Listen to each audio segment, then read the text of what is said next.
तो what's up wrestle fans, welcome to wrestle bulletin. तो guys welcome है आपका रेसलिंग अपडेट्स के एक और नए वीडियो में। और अब बिना देर किए हुए बढ़ते हैं अपनी पहली अपडेट की तरफ।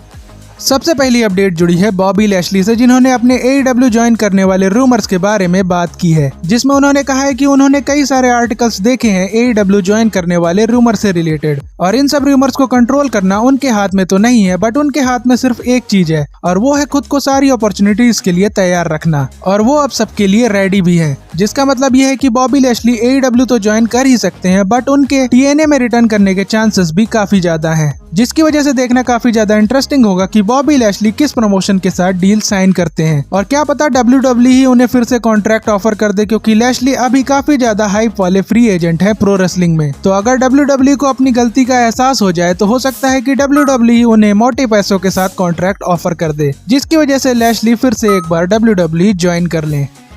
नेक्स्ट अपडेट रिलेटेड है डेनियल गार्शिया से, जिनके WWE ज्वाइन करने वाले रूमर्स के बारे में मैंने आपको अपने पुराने वीडियो में बताया था। तो भाई अब ये रूमर नहीं रहा है, क्योंकि ट्रिपल एच ने खुद एक इंटरव्यू में ये रिवील कर दिया है कि WWE डेनियल गार्शिया को साइन करने में इंटरेस्टेड है, और ट्रिपल एच को लगता है कि डेनियल गार्शिया WWE के one of the best technical superstar हो सकते हैं, क्योंकि उनका रेसलिंग स्टाइल CM पंक और डेनियल ब्रायन से मिलता जुलता है, जिसकी वजह से WWE भी उनमें इन्वेस्ट करना चाहती है, और इसी रीजन की वजह से WWE ने डेनियल गार्शिया को कॉन्ट्रैक्ट ऑफर किया है। तो हो सकता है कि अगर AEW ने डेनियल गार्शिया को WWE के बराबर पैसे नहीं दिए तो डेनियल गार्शिया इस बार WWE के साथ भी डील साइन कर सकते हैं। नेक्स्ट अपडेट रिलेटेड है कर्ट एंगल से, जिन्होंने अपने इंटरव्यू में रोमन रेंस के बिग डॉग वाले कैरेक्टर को लेकर अपने थॉट शेयर किए हैं, जिसमें उन्होंने बताया है कि शील्ड के ब्रेकअप के बाद रोमन रेंस को जो पुश मिला था WWE में वो काफी ज्यादा अर्ली था, जिसकी वजह से फैंस ने रोमन रेंस के बिग डॉग वाले कैरेक्टर को इतना पसंद नहीं किया था। और अभी जो रोमन रेंस का बेबी फेस टर्न हुआ है वो इसलिए फैंस को काफी ज्यादा पसंद आ रहा है, क्योंकि अभी राइट टाइम है रोमन रेंस को तगड़ा पुश देने का। तो कर्ट एंगल की इस बात से जो मेरा भाई एग्री करता है वो कमेंट सेक्शन में कमेंट करके जरूर बताना। बाकी इसके अलावा कर्ट एंगल ने इस इंटरव्यू में जेकब फाटू और ब्लड लाइन को भी काफी ज्यादा प्रेस किया है, और ये भी कहा है कि वो अमेरिकन मेड का मैनेजर बन के WWE में रिटर्न करना चाहते हैं। तो देखते हैं कि ट्रिपल एच कब कर्ट एंगल को अमेरिकन मेड का मैनेजर बना के WWE में वापस लाते हैं।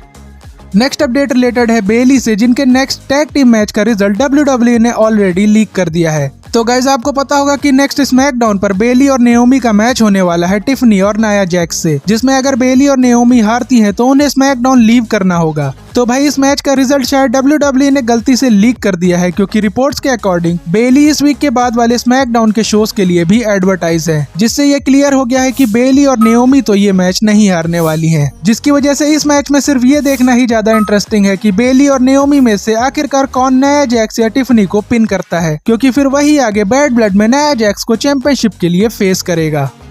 अगली अपडेट जुड़ी है केविन ओवंस से। तो भाई केविन ओवंस के टैग टीम पार्टनर रिकी को लेकर सोशल मीडिया पर काफी बवाल हुआ है, ये तो आप लोग जानते ही होंगे, बट एक्चुअल में केविन ओवंस का प्लान रिकी को टैग टीम पार्टनर बनाने का नहीं था, क्योंकि केविन ओवंस ये चाहते थे कि वो ऑडियंस में बैठे किसी लेजेंड को अपना टैग टीम पार्टनर बनाए, जिसके लिए पहले उन्होंने बुकर टी को पूछा था, बट उन्होंने मना कर दिया, क्योंकि स्टोन कोल्ड के साथ केविन ओवंस ने जब फ्यूड की थी तो उन्होंने टेक्सास वासियों को काफी बुरा भला बोल दिया था, जिसकी वजह से बुकर टी केविन ओवंस का साथ देने के लिए एग्री नहीं हुए। और फिर केविन ओवंस ने जब रॉब वैन डैम से पूछा तो रॉब वैन डैम ने क्रिप्टिक आंसर दिया और कहा कि अदर प्लेनेट, जिस पर पीछे से रैंडी ऑर्टन ने जवाब दिया प्लेनेट रैंडी, जिसके बाद रैंडी ऑर्टन केविन ओवंस का टैग टीम पार्टनर बनने को एग्री हो गए। और WWE इसको थोड़ा और इंटरेस्टिंग बनाना चाहती थी, जिसकी वजह से इसमें रिकी को भी ऐड किया गया, जिसके बाद हम लोग जानते ही हैं कि रिकी कितने वायरल हो गए सोशल मीडिया पर।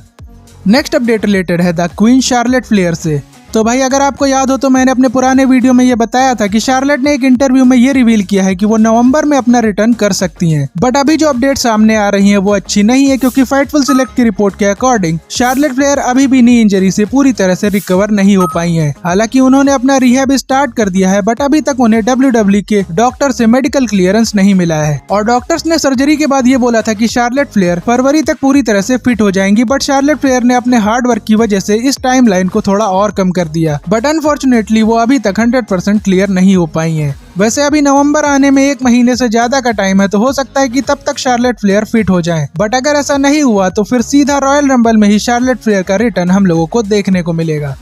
अगली अपडेट जुड़ी है बैड ब्लड में होने वाले मेजर टैग टीम मैच से, जिसमें रोमन रेंस और कोडी रोड्स फर्स्ट टाइम साथ में काम करने वाले हैं। तो गाइस इस मैच को लेकर ऐसी अपडेट सामने आ रही है कि इस मैच में रोमन रेंस और कोडी रोड्स टैग टीम बनके शायद ही काम करें, क्योंकि भले ही दोनों ने एक साथ टैग टीम में काम करने को एग्री किया हो, बट दोनों के ईगो इतने बड़े हैं कि दोनों बंदे पहले तो मैच स्टार्ट करने के लिए बहस करेंगे और अगर मैच स्टार्ट हुआ तो ये दोनों अकेले ही मैच फिनिश करना चाहेंगे, जिसकी वजह से हो सकता है कि सोलो सिकोआ और जेकब फाटू इनके ऊपर भारी पड़ जाएं। बट एंड में जाकर कुछ देर के लिए ऐसा हो सकता है कि दोनों एक साथ सेम पेज पर आ जाएं, जिसकी वजह से इनको विक्ट्री मिल जाए। बट सबसे ज्यादा इंटरेस्टिंग तो ये देखना होगा कि रोमन रेंस कोडी रोड्स की कोई बात मानेंगे इस मैच में या फिर नहीं, क्योंकि ट्राइबल चीफ को तो किसी के ऑर्डर फॉलो करने की आदत नहीं है। तो ये मैच जितना हम लोग सोच रहे हैं उससे भी ज्यादा इंटरेस्टिंग होगा, ये बात तो कंफर्म है। बाकी आप लोग कमेंट करके जरूर बताना कि जब कोडी रोड्स और रोमन रेंस मैच जीत जाएंगे तो उसके बाद दोनों साथ में विक्ट्री सेलिब्रेट करेंगे या रोमन रेंस कोडी रोड्स को उनके होम क्राउड के सामने स्पीयर ठोक कर चले जाएंगे।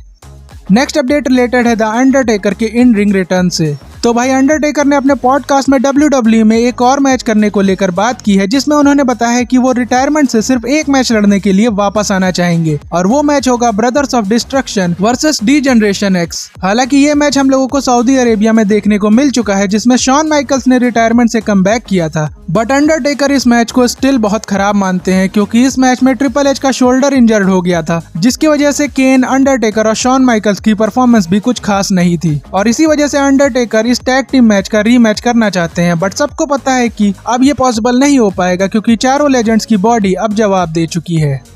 अब बढ़ते हैं अपनी फाइनल अपडेट की तरफ, जो the only tribal chief Roman Reigns के कॉन्ट्रैक्ट से रिलेटेड है। तो guys tribal chief Roman Reigns के कॉन्ट्रैक्ट को लेकर फाइटफुल सिलेक्ट ने ये रिपोर्ट शेयर की है कि रोमन रेंस का कॉन्ट्रैक्ट 2025 में एंड होने वाला है। बट अभी जो बैक स्टेज से बातें सुनने को मिल रही हैं उसके अकॉर्डिंग रोमन रेंस जल्द ही WWE के साथ न्यू डील साइन करने वाले हैं और रिपोर्ट के अकॉर्डिंग WWE इतने पैसों का कॉन्ट्रैक्ट ऑफर करेगी रोमन रेंस को, जिससे Roman Reigns highest paid wrestler बन जाएंगे WWE की हिस्ट्री के। यानी कि WWE अपनी हिस्ट्री का अब तक का सबसे बड़ा कॉन्ट्रैक्ट रोमन रेंस को ऑफर करने वाली है, जो कि रोमन रेंस जैसा सुपरस्टार ऑब्वियसली डिजर्व भी करता है, क्योंकि WWE के शेयर्स को बढ़ाने का जिम्मा अब रोमन रेंस के कंधों पर ही है। तो WWE उनको साइन करने में तो बिल्कुल भी कंजूसी नहीं करने वाली है। और इस बार ये भी देखना इंटरेस्टिंग होगा कि क्या WWE रोमन रेंस को इस बार भी पार्ट टाइमर वाला कॉन्ट्रैक्ट देगी या फिर WWE रोमन रेंस को इस बार फुल टाइमर बना देगी, क्योंकि रोमन रेंस जितनी ज्यादा अपीयरेंस करेंगे उतना ही ज्यादा बढ़िया होगा WWE के लिए भी और हम सभी फैंस के लिए भी। तो होप करते हैं कि किसी न किसी तरह से WWE रोमन रेंस को इस बार फुल टाइमर बना ले। बाकी गाइस आज की वीडियो यहीं तक थी और WWE के तगड़े वाले फैन हो तो चैनल को सब्सक्राइब जरूर कर देना, वीडियो को लाइक शेयर करना मत भूलना और अब आपसे मुलाकात होगी नेक्स्ट वीडियो में। तब तक के लिए जय हिंद जय भारत।